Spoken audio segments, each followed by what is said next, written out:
ಎಲ್ಲ ಆತ್ಮೀಯ ಮಿತ್ರರಿಗೆ ನಮಸ್ಕಾರಗಳು. ನನ್ನ ಹೆಸರು ಅಯ್ಯಪ್ಪ ಪಿಂಡಿ. ಗುರುಗಳಾದ ಬ್ರಹ್ಮಶ್ರೀ ಪಿತಾಮಹ Patriji, ESSN, pyramid world foundation, PMC ಎಲ್ಲ ಸೀನಿಯರ್ ಮಾಸ್ಟರ್ಸ್ಗೆ, ನ್ಯೂ ಮೆಡಿಟೇಟರ್ಸ್ಗೆ ಎಲ್ಲರಿಗೆ ಆತ್ಮಪೂರ್ವಕ ನಮಸ್ಕಾರಗಳು. ಈ ಧ್ಯಾನ 365 ಕಾರ್ಯಕ್ರಮದಲ್ಲಿ ಇವತ್ತು 25ನೇ ಎಪಿಸೋಡ್. ಇವತ್ತು ಕರ್ಮ ಸಿದ್ಧಾಂತದಲ್ಲಿ ಇನ್ನೊಂದು ಕೊನೆಯನ್ನು ನಾವು ತಿಳಿಸ್ಕೊಳ್ಳೋಣ. ಈ ಕರ್ಮ ಸಿದ್ಧಾಂತದಲ್ಲಿ ಈ ಭೌತಿಕ ದೇಹ, ಭಾವನಾತ್ಮಕ ದೇಹ, ಮಾನಸಿಕ ದೇಹವನ್ನು ಚೆನ್ನಾಗಿ ಇಟ್ಕೋಬೇಕು ಅನ್ನೋದು ನಮಗೆ ಇವಾಗ ಗೊತ್ತಾಯ್ತು. ಆದರೆ ಚೆನ್ನಾಗಿ ಇಟ್ಕೋಬೇಕು ಅಂದರೆ ಇದಕ್ಕೆ ಮೂಲ ಕಾರಣ ಏನಿರಬೇಕು ಅಂದರೆ ಎನರ್ಜಿ ಆ್ಯಂಡ್ ಮ್ಯಾಗ್ನೆಟಿಸಮ್, ಶಕ್ತಿ. ಎರಡನೇದು ಮ್ಯಾಗ್ನೆಟಿಕ್ ಪವರ್. ಯಾವುದೇ ಒಂದು ಮಾತು ಮಾತಾಡಿದ್ರು, ಒಂದು ನಮ್ಮ ಒಳಗೆ ಹೋಗ್ತಾ ಇದೆ ಅಂದ್ರೂ, ನಾವು ನೋಡ್ತಾ ಇದೆ ಅಂದ್ರೂ, ಕಿವಿಯಿಂದ ಕೇಳ್ತಾ ಇದೆ ಅಂದ್ರೂ, ಒಂದು ವಾಸನೆ ನಮಗೆ ಬರ್ತಾ ಇದೆ ಅಂದ್ರೂ, ಒಂದು ಭಾವನೆ ನಮಗೆ ಬರ್ತಾ ಇದೆ ಅಂದ್ರೂ, ಒಂದು ಆಲೋಚನೆ ನಮಗೆ ಬರ್ತಾ ಇದೆ ಅಂದ್ರೂ, ಅದು ನಿಮ್ಮ ಶಕ್ತಿಯನ್ನು ಹೆಚ್ಚಾಕಬೇಕು. ಈ 3 ಶರೀರಗಳಲ್ಲಿ ನೀವು ಏನೇ ಮಾಡಿದ್ರೂ ನಿಮ್ಮ ಶಕ್ತಿ ಹೆಚ್ಚಾಗ್ತಾ ಇರಬೇಕು, ಕಮ್ಮಿ ಆಗಬಾರ್ದು, ಡಿಸ್ಚಾರ್ಜ್ ಆಗಬಾರ್ದು. ಇದು ಆಂಪ್ಲಿಫಿಕೇಶನ್ ಟೆಕ್ನಿಕ್. ಇದು ಪ್ರತಿ ಕ್ಷಣ ನಾವು ಯುಟಿಲೈಸ್ ಮಾಡಬೇಕು. ಯಾವುದೇ ಒಂದು ನಾವು ಮುಟ್ಟಿದ್ರೆ ಅಂದರೆ ಕೈ, ಕಾಲು ಎಲ್ಲಿ ಹೋಗಿದ್ರೂ ಅದು ನಮಗೆ ಇಷ್ಟ ಇಲ್ಲ ಅಂದರೆ అయిಷ್ಟದಿಂದ ಮಾರೋದು. ಒಂದು ಫೋರ್ಸ್ ಯಾರ್ಯಾರು ಮಾಡಿದರೆ ನಮ್ಮೊಳಗೆ ಇರೋದು ಶಕ್ತಿ ಡಿಸ್ಚಾರ್ಜ್ ಆಗುತ್ತದೆ. ಒಂದು ವಿಷಯವನ್ನೇ ನಾವು ನೋಡ್ತಾ ಇರ್ತೀವಿ, ಆ ನೋಡೋ ಸಮಯ ಈ ಕಣ್ಣಿಂದ ಶಕ್ತಿ ಹೆಚ್ಚು ಹೊರಗೆ ಹೋಗುತ್ತದೆ. ಒಂದು ಚಿಕ್ಕ ಎಕ್ಸಾಂಪಲ್ ಹೇಳ್ತೀನಿ. ನಾನು ಇದು ಪ್ರತಿ ದಿವಸ ನೋಡ್ತೀನಿ. ಶಾಲೆಯಲ್ಲಿ ನಾವು ಹೋಗ್ತಾ ಇರ್ತೀವಿ ಗಾಡಿಯಲ್ಲಿ, ಏನೋ ಒಂದು ಚಿಕ್ಕ ಆಕ್ಸಿಡೆಂಟ್ ಯಾರಿಗೋ ನಡೆಯುತ್ತದೆ. ಒಂದು ಚಿಕ್ಕ ಆಕ್ಸಿಡೆಂಟು ಸುತ್ತಮುತ್ತ 100 ಜನ ನಿಲ್ತ್ಕೊಂಡು ಅದನ್ನು ನೋಡ್ತಾ ಇರ್ತಾರೆ. ಆವಾಗ ಏನಾಗುತ್ತೆ ಅಂದರೆ ನಿಮ್ಮ ಶಕ್ತಿ ಅಲ್ಲಿ ಕಡಿಮೆ ಆಗುತ್ತದೆ. ಬೇಕು ಅಂದರೆ ಗಾಡಿಯನ್ನು ನಿಲ್ಲಿಸ್ಬಿಟ್ಟು ಹೋಗಿ ಅವ್ರಿಗೆ ಸಹಾಯ ಮಾಡ್ಬೋದು. ಆದರೆ ಅಲ್ಲಿ ನಿಲ್ತ್ಕೊಂಡು ಏನು ನಡೀತದಂತ ನೀವು ನೋಡ್ತಾ ಇದೆ ಅಂದರೆ ನಿಮ್ಮ ಎನರ್ಜಿ ಡ್ರೈನ್ ಆಗುತ್ತೆ. ಅಲ್ಲಿ ಒಂದು ಆ್ಯಕ್ಷನ್ ಮಾಡಬೇಕು ನಾವು, ಅಂದರೆ ಹೋಗಿ ಸಹಾಯ ಮಾಡಬೇಕು. ಇಲ್ಲ ಅಂದರೆ ಹೋಗ್ಬೇಕು, ಅಲ್ಲಿಂದ ಹೋಗ್ಬೇಕು.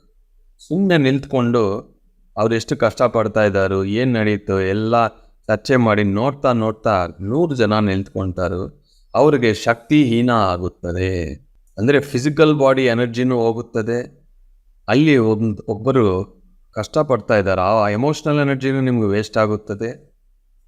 ಅದೆಲ್ಲ ನೋಡಿ ಈ ಮೈಂಡನ್ನು ಖರಾಬ್ ಆಗುತ್ತೆ. ಇನ್ನೊಂದು ಎಕ್ಸಾಂಪಲ್ ಹೇಳ್ತೀನಿ. ಎನರ್ಜಿ ಹೆಚ್ಚು ಮಾಡೋಕ್ಕೆ ನಾನು ಏನೇನು ಮಾಡಬೇಕು ಅನ್ನೋ ಈ ಒಂದು ಕ್ರಿಯೆಗಳು. ನಾನು ಯಾವಾಗಲೂ ಗಾಡಿ ನುಡಿಸ್ತಾ ಹೋಗ್ತೀನಿ. ಆಫೀಸಿಂದ ಮನೆಯಿಂದ ಆಫೀಸು 2 ಅವರ್ಸ್ ಆಗುತ್ತೆ ಡೈಲಿ. ಈ 2 ಗಂಟೆ ಕಾಲ ಯಾವಾಗ್ಲೂ ಇಷ್ಟು ಟ್ರಾಫಿಕ್ಕು, ಇಷ್ಟು ಟೈಮ್ ಆಗ್ತಾ ಇದೆ ಅನ್ನೋದು ನನಗೆ ಯಾವಾಗಲೂ ಅನಿಸಿಲ್ಲ. ಯಾಕೆ ಅಂದರೆ ಒಂದು ನಾನು ಏನು ಇದೆ, ಪ್ರಕೃತಿ ಇದೆಯಾ, ಒಂದು ಸಿಗ್ನಲಲ್ಲಿ ಇದೆ ಸಮಯನೂ, ಸುತ್ತಮುತ್ತ ಏನಿದೆ ನೇಚರು ಅದನ್ನು ಅಬ್ಸರ್ವ್ ಮಾಡ್ತೀನಿ. ಇಲ್ಲ ಅಂದರೆ ಚೆನ್ನಾಗಿ ಮ್ಯೂಸಿಕ್ ಹಾಕ್ಕೊಂಡು ಮ್ಯೂಸಿಕ್ ಕೇಳ್ತಾ ಹೋಗ್ತೀನಿ. ನನ್ನ ಶಕ್ತಿ ಯಾವಾಗ್ಲೂ ಕಡಿಮೆ ಆಗೋಕ್ಕೆ ನಾನು ಬಿಡಲ್ಲ. ಇನ್ನೊಂದು ಎಕ್ಸಾಂಪಲ್ ಹೇಳ್ತೀನಿ. ನಾವು ರೈಲ್ವೆ ಸ್ಟೇಷನ್ನು ಇಲ್ಲಾಂದರೆ ಏರ್ಪೋರ್ಟು, ಬಸ್ ಸ್ಟಾಪಲ್ಲಿ ವೆಯ್ಟ್ ಮಾಡ್ತಾ ಇದ್ದೀವಿ. ಒಂದು 3 ಜನ ಇದ್ದಾರೆ. ಒಂದು ಅನೌನ್ಸ್ಮೆಂಟ್ ಬಂದಿದೆ, 1 ಅವರ್ ಡಿಲೇ. ನಿಮ್ಮ ಗಾಡಿ, ಟ್ರೈನು, ಏರ್ಪೋರ್ಟಲ್ಲಿ ಫ್ಲೈಟು 1 ಅವರ್ ಡಿಲೇ ಅಂತ ಮೆಸೇಜ್ ಬಂದಿದೆ. ಈ 3 ಜನದಲ್ಲಿ ಒಬ್ಬರಿಗೆ ಕೋಪ ಬಂದಿದೆ. ಯಾಕೆ ಈ ಥರ ಆಯಿತು, 1 ಅವರ್ ಯಾಕೆ ಡಿಲೇ ಆಯಿತು ಅಂತ ಹೋಗಿ ಆ ಟಿಕೆಟ್ ಕೌಂಟ್ರಲ್ಲಿ ಇಲ್ಲಾಂದರೆ ಏರ್ಪೋರ್ಟ್ ಅಥಾರಿಟೀಸ್ ಹತ್ರ ಜಗಳ ಶುರು ಮಾಡಿತ್ತು. ಏನೇ ಜಗಳ ಆಗಲಿ ಆ 1 ಗಂಟೆ ಕಾಲ ಡಿಲೇ 1 ಗಂಟೆ ಕಾಲನೂ ಅದು ಏನು ಚೇಂಜ್ ಆಗಲ್ಲ. ಬಟ್ ಇವರು 1 ಗಂಟೆ ಕಾಲನೂ ರೆಸ್ಟ್ಲೆಸ್ ಆಗಿಬಿಟ್ಟು ಜಗಳ ಸುತ್ತಮುತ್ತ ಇರೋದೆಲ್ಲ ಬನ್ನಿ ನಾವೇನೋ ಮಾತಾಡಬೇಕು, ನಾವೇನೋ ಮಾಡಬೇಕು ಅಂತ ಆ 1 ಅವರು ಅವ್ರ ಎನರ್ಜಿ ತುಂಬ ಡ್ರೈನ್ ಆಗುತ್ತೆ. ಏನೋ ಒಂದು ಎಮರ್ಜೆನ್ಸಿ, ಏನೋ ಒಂದು ಟೆಕ್ನಿಕಲ್ ಇಶ್ಯೂಸು, ಅದು ಯಾರ ಹತ್ರನೂ ಏನೂ ಮಾಡೋಕ್ಕಾಗಲ್ಲ. ಬಟ್ ಅಲ್ಲಿ emotional energy, physical energy, mental energy drain ಹೋಗ್ತಾನೆ ಇರುತ್ತದೆ. ಅಷ್ಟೊಂದು ಎನರ್ಜಿ ಆದಮೇಲೆ 1 ಅವರ್ ಆದಮೇಲೆ ತುಂಬ ಸುಸ್ತಾಗುತ್ತದೆ. ಅದು ನಮ್ಮ 3 ಶರೀರದಿಂದ ಎನರ್ಜಿನೂ ಕಡಿಮೆ ಆಗುತ್ತದೆ. ಯಾವಾಗ ಕಡಿಮೆ ಆಗುತ್ತೋ ಎನರ್ಜಿ, ನಾವು ಹೆಚ್ಚು ನೆಗೆಟಿವ್ ಕರ್ಮ ಮಾಡಿಬಿಡ್ತೀವಿ. ನಾವೊಂದಲ್ಲ, ನಮ್ಮ ಸುತ್ತಮುತ್ತ ಇರೋದು ಎಲ್ಲರನ್ನೂ ನಾವು ಡ್ಯಾಮೇಜ್ ಮಾಡ್ತೀವಿ. ಶಕ್ತಿ ಇಲ್ಲ ಅಂದರೆ ಶರೀರದಲ್ಲಿ, ಭಾವನದಲ್ಲಿ, ಮನಸ್ಸಲ್ಲಿ ಶಕ್ತಿ ಇಲ್ಲ ಅಂದರೆ ಬೇರೆಯವ್ರನ್ನ ಬೈದೋದು, ಬೇರೆಯವರನ್ನ ಟ್ರಬಲ್ ಮಾಡೋದು, ಕಿರಿಕಿರಿ ಮಾಡೋದು, ಇದೆಲ್ಲ ಶಕ್ತಿಹೀನದಿಂದ ಆಗುತ್ತದೆ. ಹೆಚ್ಚು ರಿಲ್ಯಾಕ್ಸ್ ಆಗಿ ಶಕ್ತಿ ಇದೆ ಅಂದರೆ ನಾವು ಆ ಥರ ಕರ್ಮಗಳು ಮಾಡಲ್ಲ. ನಿನ್ನೆ ಒಬ್ಬರು ಬಂದರು ಆಫೀಸ್ಗೆ, ಅವ್ರು ಹೇಳ್ತಾ ಇದ್ರು, ಮುಂಚೆ ಕೋಪ ಬಂದಿದ್ರೆ ನನ್ನ ಬಾಯಿಂದ ಎಷ್ಟೋ ಕೆಟ್ಟು ಭಾಷೆ ಎಲ್ಲ ಬರ್ತಾ ಇತ್ತು ಸರ್, ಈಗ ಧ್ಯಾನ ಮಾಡ್ತಾ ಇದ್ದೀನಿ, ನನ್ನೊಳಗೆ ನನಗೆ ಚೇಂಜು ಆ ಥರ ಬರ್ತಾ ಇಲ್ಲ, ಅದು ಕಂಟ್ರೋಲ್ ಆಗಿದೆ ಅಂತ. ಏನು ಕಂಟ್ರೋಲ್ ಆಗಿದೆ? 30 ವರ್ಷ ಆ ಥರ ಮಾತಾಡಿರೋ ವ್ಯಕ್ತಿ 30 ದಿವಸ ಧ್ಯಾನದಲ್ಲಿ ಹೆಂಗೆ ಕಂಟ್ರೋಲ್ ಆಗಿದೆ ಅಂದರೆ ಅವರೊಳಗೆ ಶಕ್ತಿ ಹೆಚ್ಚಾಗಿದೆ, ಆ ಮನಸ್ಸು ಅವರು ಆಧೀನಕ್ಕೆ ಬಂದಿದೆ. ಆ ಥರ ಒಬ್ಬರು ಆ ಥರ ಮಾತಾಡಿ ಸುತ್ತಮುತ್ತ ಇರೋರು ಎಲ್ಲರನ್ನು ಜಾಯಿನ್ ಮಾಡಿಕೊಂಡು ಅವ್ರ ಶಕ್ತಿಯನ್ನು ವೇಸ್ಟ್ ಮಾಡ್ಕೊಳ್ತಾರೆ. ಇನ್ನೊಂದು ಕ್ಯಾಟಗರಿ ಆಫ್ ಪೀಪಲ್, ಅವ್ರಿಗೆ ಏನು ಮಾಡೋದೋ ಗೊತ್ತಿಲ್ಲ, ಹಂಗೂ ಹಿಂಗೆ ನೋಡ್ತಾರೋ, ಸುಮ್ಮನೆ ವೆಯ್ಟ್ ಮಾಡ್ತಾ ಟೈಮ್ ನೋಡ್ತಾ ಇರ್ತಾರೋ, ಅಯ್ಯೋ ಅಂತ ಅನ್ಕೊಳ್ತಾ ಇರ್ತಾರೆ. ಇವ್ರಿಗೂ ಎನರ್ಜಿ ಹೋಗುತ್ತದೆ. ಬಟ್ ಫಸ್ಟ್ ಕ್ಯಾಟಗರಿ ಒಬ್ಬರು ಕೋಪ ಬಂತು ಅಷ್ಟು ಸೌಂಡ್ ಮಾಡ್ತಾರಲ್ವ, ಅವರಂತ ಜಾಸ್ತಿ ಎನರ್ಜಿ ಹೋಗಲ್ಲ, ಸ್ವಲ್ಪ ಕಡಿಮೆ ಎನರ್ಜಿ ಹೋಗುತ್ತೆ. ಈ 3ನೇ ಕ್ಯಾಟಗರಿ ಅವರು, 1 ಅವರ್ ಡಿಲೇ ಆಯಿತಾ, ವೆರಿ ಗುಡ್, ನಾನು ಈ ಬುಕ್ ಓದ್ತೀನಿ, ಈ ಒಂದು ಹಾಡು ಕೇಳ್ತೀನಿ, 3 ಜನಕ್ಕೆ ಫೋನ್ ಮಾಡಬೇಕು, ಅದನ್ನು ಮುಗಿಸ್ಬಿಡ್ತೀನಿ ಅಂತ ಅವರು ಆ ಕೆಲಸ ಇಲ್ಲಿಂದ ಒಂದು ಪುಸ್ತಕನೋ ಒಂದು ಕೆಲಸನೋ ಒಂದು ಮಾತಲ್ಲಿ ಅವ್ರ ಮೈಂಡನ್ನು ಡೈವರ್ಟ್ ಮಾಡ್ತಾರೆ. ಇವ್ರಿಗೆ ಎನರ್ಜಿ ಹೆಚ್ಚಾಗುತ್ತೆ. ಅಂದರೆ ಅಲ್ಲಿ ಸಿಚುವೇಶನ್ ಒಂದೇ, ಚೆನ್ನಾಗಿ ನೆನಪಿಟ್ಕೊಳ್ಳಿ, ಸಿಚುವೇಶನ್ ಒಂದೇ, ಡಿಲೇನೇ. ಅಲ್ಲಿ ನೀವು ಏನೇ ಮಾಡಿದ್ರೂ ಒಂದು ಸಿಚುವೇಶನ್ ಚೇಂಜ್ ಆಗಲ್ಲ. ಬಟ್ ಅಲ್ಲಿ ನಿಮಗೆ ಜಾಸ್ತಿ ಎನರ್ಜಿ ಹೋಗ್ತಾ ಇದೆಯಾ, ಕಡಿಮೆ ಎನರ್ಜಿ ಹೋಗ್ತಾ ಇದೆಯಾ, ಎನರ್ಜಿ ಬರ್ತಾ ಇದೆಯಾ ಅನ್ನೋದು ನೀವು ಮಾಡೋ ಕರ್ಮದಿಂದ ಆಗುತ್ತದೆ, ಆ್ಯಕ್ಷನ್ನಿಂದ.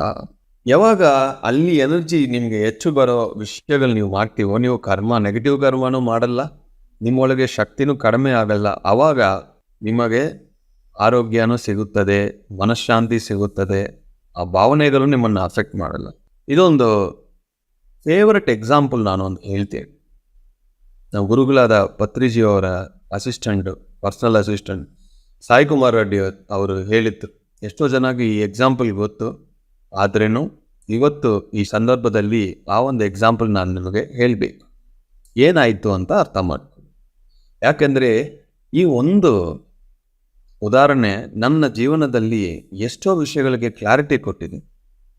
ಆ ಒಂದು ವಿಷಯ ನಾನು ನಿಮಗೆ ಇವತ್ತು ಹೇಳಲೇಬೇಕು. ಒಂದು ಸತಿ ಪತ್ರಿಜಿ ಗುರುಗಳು ಸಾಯಿಕುಮಾರ್ ರೆಡ್ಡಿ ಅವರು ಇಬ್ಬರು US ಇಂದ ಇಂಡಿಯಾಕ್ಕೆ ಬರ್ತಾಯಿದ್ರು. ಅಲ್ಲಿ ಒಂದು ಏರ್ಪೋರ್ಟಲ್ಲಿ ಟ್ರಾನ್ಸಿಟ್ಗೆ ಫ್ಲೈಟ್ ಚೇಂಜ್ ಆಗಬೇಕು. ಬಟ್ ಏನಾಯಿತು ಅಂದರೆ ಆ ಫ್ಲೈಟ್ ಡಿಲೇ ಆಯಿತು. ಫಸ್ಟ್ ಫ್ಲೈಟ್ ಇವರು ಯಾವ ಫ್ಲೈಟಲ್ಲಿ ಬರ್ತಾ ಇದ್ದಾರೋ ಆ ಫ್ಲೈಟ್ ಡಿಲೇ ಆಯಿತು. ಸೊ ಕನೆಕ್ಟಿಂಗ್ ಫ್ಲೈಟು ಹೋಗ್ಬಿಟ್ಟಿದೆ. ಇದು ಆಲ್ರೆಡಿ ಫ್ಲೈಟಲ್ಲಿ ಇವರು ಇರೋ ಸಮಯನೇ ಗೊತ್ತಾಗಿದೆ ಎಲ್ಲರಿಗೂ.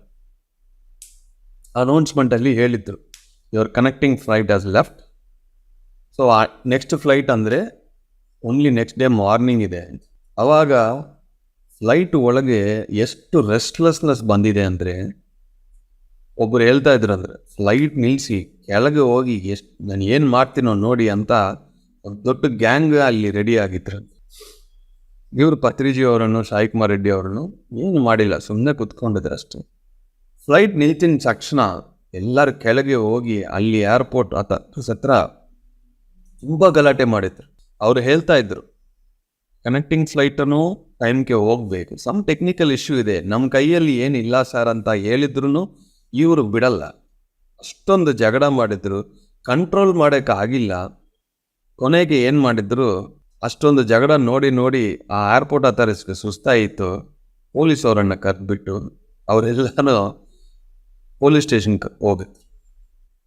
ಇವರಿಬ್ಬರು ಮಾತ್ರ ಸುಮ್ಮನೆ ಕೂತ್ಕೊಂಡಿದ್ರು.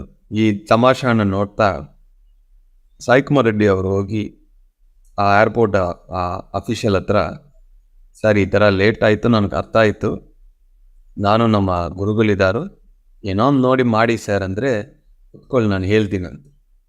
1 ಅವರ್ ಆದಮೇಲೆ ಇಲ್ಲಿ ಬನ್ನಿ ಅಂತ ಸಾಯಿಕುಮಾರ್ ಸರನ್ನು ಕರೆದ್ಬಿಟ್ಟು, ಅಲ್ಲಿ ಒಂದು ಕಾರ್ ಇದೆ, ಆ ಕಾರಲ್ಲಿ ನೀವಿಬ್ಬರು ಹೋಗಿ 5 ಸ್ಟಾರ್ ಹೋಟೆಲ್ ಇದೆ, ಅಲ್ಲಿ ಅಕಾಮಿಡೇಷನ್ ತಗೊಳ್ಳಿ, ಬೆಳಗ್ಗೆ 6 ಗಂಟೆಗೆ ಫ್ಲೈಟ್ ಇದೆ, ಇನ್ನೊಂದು ಕಾರ್ ಬರುತ್ತೆ, ಅದರಿಂದ ನೀವು ಬಂದುಬಿಡಿ, ಆ್ಯಂಡ್ ಬೆಳಗ್ಗೆ 6 ಗಂಟೆ ಫ್ಲೈಟ್ಗೆ ನಿಮಗೆ ಫಸ್ಟ್ ಕ್ಲಾಸ್ಗೆ ನಾನು ಅಪ್ಗ್ರೇಡು ಮಾಡಿದ್ದೀನಿ ಅಂತ.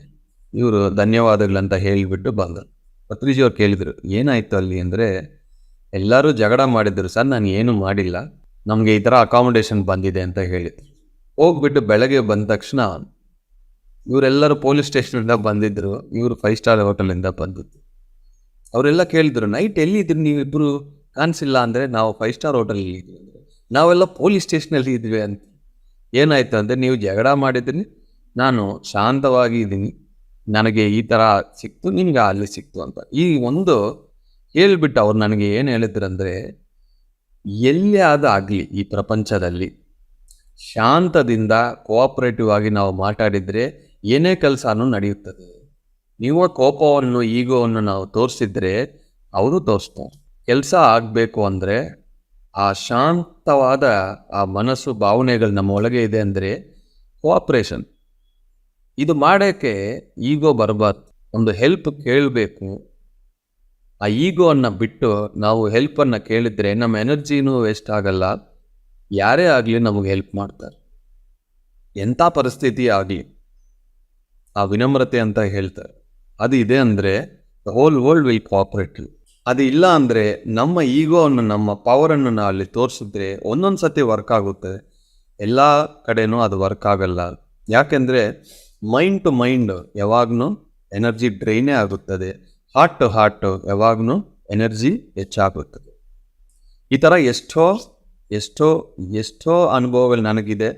ಎಲ್ಲ ಪರಿಸ್ಥಿತಿಗಳಲ್ಲೂ ಯಾವುದೇ ಪರಿಸ್ಥಿತಿ ಆಗಲಿ, ಒಬ್ಬರು ಬಂತು ಕೋಪದಿಂದ ಮಾತಾಡ್ತಾ ಇದ್ದಾರಂದರೆ ಅಷ್ಟು ಕೋಪ ಹಿಂದ್ ಕಡೆ ಏನಿರುತ್ತಂದರೆ ಭಯ ಅನ್ನೋದಿರುತ್ತೆ. ಇದು ಅರ್ಥ ಮಾಡ್ಕೊಂಡಿದ್ರೆ ನೀವು ಶಾಂತವಾಗಿ ಇರ್ತಾರೆ. ಅವರು 100 ಡೆಸಿಬಲ್ಸ್ ಅಲ್ಲಿ ಮಾತಾಡ್ತಾ ಇದ್ದಾರೆ, ನಾವು 200 ಹೋಗಿದ್ರೆ ಅವರು 300 400, ಮತ್ತೆ ಏನಾಗುತ್ತದೆ, ಎನರ್ಜಿ ಎಲ್ಲರಿಗೂ ಡ್ರೈನ್ ಆಗುತ್ತದೆ. ಈ ಎನರ್ಜಿ ಡ್ರೈನ್ ಆಗಿದ್ದರೆ ಅದು 3 ಶರೀರನೂ ಅಫೆಕ್ಟ್ ಆಗುತ್ತದೆ. ಆ ಸುಸ್ತಿಂದ ನಮ್ಮ ಮಾತುಗಳು, ನಮ್ಮ ಆಲೋಚನೆಗಳು, ನಮ್ಮ ಕೆಲಸಗಳು ಎಲ್ಲ ಡ್ಯಾಮೇಜ್ ಆಗುತ್ತೆ. ಮೊನ್ನೆ ಒಬ್ಬರು ಹೇಳಿದ್ರು, ತುಂಬ ಎಮೋಷ್ನಲ್ ಡಿಸ್ಟರ್ಬೆನ್ಸ್ ಬಂದಿದೆ ಸರ್ 1 ತಿಂಗಳು, ಅದರಿಂದ ಫ್ರಸ್ಟ್ರೇಷನ್ ಬಂದಿದೆ, ಅದರಿಂದ ಹೆಲ್ತೂ ಡಿಟೋರಿಯೇಟ್ ಆಗುತ್ತದೆ. ಒಂದಕ್ಕೆ ಲಿಂಕ್ ಇರುತ್ತದೆ. ಯಾವುದೇ ಆಗಲಿ ಒಂದು ನೆನಪಿಟ್ಕೊಳ್ಳಿ, ನೀವು ಏನೇ ಮಾಡಲಿ ಎನರ್ಜಿ ಅನ್ನೋದು ನಿಮ್ಮಿಂದ ಕಡಿಮೆ ಆಗಬಾರದು, ಎನರ್ಜಿ ಹೆಚ್ಚಾಗ್ತಾನೇ ಬೇಕು. ಒಂದ್ಸತಿ ಪ್ರೇಮ್ನಾಥ್ ಗುಪ್ತಾ ಸರ್ ಹೇಳಿದ್ರು, ಎನರ್ಜಿ ಅನ್ನೋದು ನಮ್ಮಿಂದ ಓವರ್ಫ್ಲೋ ಆಗಬೇಕು ಅಂತ. ಅಷ್ಟು ಒಳ್ಳೆ ಮಾತು. ಎನರ್ಜಿ ನಮ್ಮಿಂದ ಓವರ್ಫ್ಲೋ ಆಗಬೇಕು, ಅಷ್ಟೊಂದು ಎನರ್ಜಿ ನಮಗೆ ಇರಬೇಕು. 3: physical energy, emotional energy, mental energy. ಇದು ಒಂದ್ಸತಿ ಬಂದಿದ್ರೆ ಆಗಲ್ಲ, ಇದನ್ನು ನೀವು ಮೇಂಟೈನ್ ಮಾಡ್ತಾ ಹೋಗ್ಬೇಕು ಎವ್ರಿ ಡೇ. ಯಾವಾಗ ಟೈಮ್ ಸಿಗುತ್ತೋ ಧ್ಯಾನದಲ್ಲಿ ಕುತ್ಕೊಳ್ಳಿ, 1 ನಿಮಿಷ, 2 ನಿಮಿಷ, 3 ನಿಮಿಷ. ಅವಾಗ ರೀಚಾರ್ಜ್ ಮಾಡ್ತಾ ಇರ್ತೀವಿ. ಫೋನ್ ನೋಡ್ತಾ ಇರ್ತೀವಿ, ಬ್ಯಾಟ್ರಿ ಆಗಿದ್ರೆ ರೀಚಾರ್ಜ್ ಮಾಡ್ತಾನೆ ಇರ್ತೀವಿ. ನಮ್ಮನ್ನು ನಾವು ರೀಚಾರ್ಜ್ ಮಾಡ್ಕೋಬೇಕು. ನಿನ್ನೆ ನಮ್ಮ ಫ್ರೆಂಡ್ ಒಬ್ಬರು ಫೋನ್ ಮಾಡಿದ್ರು, ಅವ್ರ ಹತ್ರ ಒಂದು 5 ನಿಮಿಷ ಮಾತಾಡಿದ್ನಿ. ನಾನು ಒಂದು ನೆಗೆಟಿವ್ ಯಾರ ಬಗ್ಗೆ ಮಾತಾಡಲ್ಲ, ಅವರು 1-2 ಮಾತು ಹೇಳ್ಬಿಟ್ರು. ನೈಟ್ ಮಲ್ಕೊಳ್ಳೋಕೆ ಮುಂಚೆ ಕಣ್ಣು ಮುಚ್ಕೊಂಡಿದ್ರೆ ಆ ಮಾತುಗಳೇ ಬರ್ತಾ ಇತ್ತು. ಅವಾಗ ನಾನು ಅಂದ್ಕೊಂಡಿದ್ದೆ, ನಾನು ಎಷ್ಟು ಹುಷಾರಾಗಿದೆ ಅಂದ್ರೂ ಬೇರೆಯವರು ಬಂದು ಏನೋ ಒಂದು ಮಾತಾಡ್ಬಿಡ್ತಾರೆ. ಅದನ್ನು ಕ್ಲೆನ್ಸ್ ಮಾಡಿಕೊಂಡು ಅವಾಗ ನಾನು ಮಲಗಿದ್ದೀನಿ. ಹಂಗೆ ಮಲ್ಕೊಂಡಿದ್ರೆ ಇದೇ ಡ್ರೀಮ್ಸ್ ಆಗಿ ಬರುತ್ತೆ, ಅದೇ ಡಿಸ್ಟರ್ಬೆನ್ಸ್, ಅಲ್ಲಿನೂ ಎನರ್ಜಿ ಡ್ರೈನ್ ಆಗುತ್ತದೆ. ಸೊ ಧ್ಯಾನ ಮಾಡಿ ಕ್ಲೀನ್ ಮಾಡಿ ನಾವು ಮಲ್ಕೋಬೋದು. ಈಗ ಏನಾಗುತ್ತಂದರೆ, ಎಷ್ಟೋ ಜನ ನಮ್ಮ ಹತ್ರ ಬಂದು ಅವ್ರದ್ದೆಲ್ಲ ನಮ್ಗೆ ಹಾಕ್ಬಿಡ್ತಾರೆ. ನಾನು ಕೇಳ್ತೀನಿ, ನಾನು ವಾಶ್ ಬೇಸಿನ್ ಅಲ್ಲ, ನನ್ನ ದಯವಿಟ್ಟು ಬಿಟ್ಬಿಡಿ, ನಿಮ್ಮ ಕಸ ಎಲ್ಲ ನನ್ನ ತಲೆಯಲ್ಲಿ ಹಾಕಬೇಡಿ. ಏನಾದರೂ ಉಪಯೋಗ ಇದೆ ಅಂದರೆ ಮಾತಾಡಿ, ಕಂಪ್ಲೇಂಟ್ಸು, ಜಡ್ಜ್ಮೆಂಟ್ಸು ಎಲ್ಲ ನನ್ನ ತಲೆ ಮೇಲೆ ಹಾಕಬೇಡಿ. ಇದು ಒಂದು ಗಾರ್ಡನ್ನು ಇಲ್ಲ ಅಂದರೆ ಗಾರ್ಬೇಜ್, ಅದು ನಮ್ಮ ಕೈಯಲ್ಲೇ ಇದೆ. ನಮ್ಮ ಮೇಂಟೈನ್ ಹೆಂಗೆ ಮಾಡ್ತಾವೋ ಅದೇ ಇರುತ್ತದೆ. ನೀವು ಡಿಸೈಡ್ ಮಾಡ್ಕೊಳ್ಳಿ, ಇದು ಗಾರ್ಡನ ಗಾರ್ಬೇಜ. ಅದರಿಂದಾನೇ ಇಲ್ಲಿ ಗಾರ್ಬೇಜ್ ಇದೆ ಅಂದರೆ ಮಾತುಗಳು ಗಾರ್ಬೇಜೆ, ಕೆಲಸಗಳು ಗಾರ್ಬೇಜೆ, ಆಲೋಚನೆಗಳು ಗಾರ್ಬೇಜೆ. ಇದೇ ನೆಗೆಟಿವ್ ಕರ್ಮ. ಇಲ್ಲಿ ಗಾರ್ಡನ್ ಇದೆ ಅಂದರೆ ಆಲೋಚನೆಗಳು ಚೆನ್ನಾಗಿರುತ್ತದೆ, ಮಾತುಗಳು ಚೆನ್ನಾಗಿರುತ್ತದೆ, ಕೆಲಸಗಳು ಚೆನ್ನಾಗಿರುತ್ತೆ. ಸೊ ನೆನಪಿಟ್ಕೊಳ್ಳಿ, ಯಾವಾಗ್ಲೂ ನಮ್ಮ ಎನರ್ಜಿ ಕಡಿಮೆ ಆಗಬಾರದು. ಅದಕ್ಕೆ ಧ್ಯಾನ, ಪಿರಮಿಡ್ಗಳು, ಪ್ರಕೃತಿ, ಹುಣ್ಣಿಮೆ ಇದೆಲ್ಲ ನೀವು ಯೂಸ್ ಮಾಡ್ಕೋಬೇಕು. ಪಾಸಿಟಿವ್ ಥಿಂಕಿಂಗ್, ಎನರ್ಜಿ ಯಾವಾಗಲೂ ಹೆಚ್ಚಾಗಿ ಇಟ್ಕೊಳ್ಳಿ. Thank you very much my dear masters.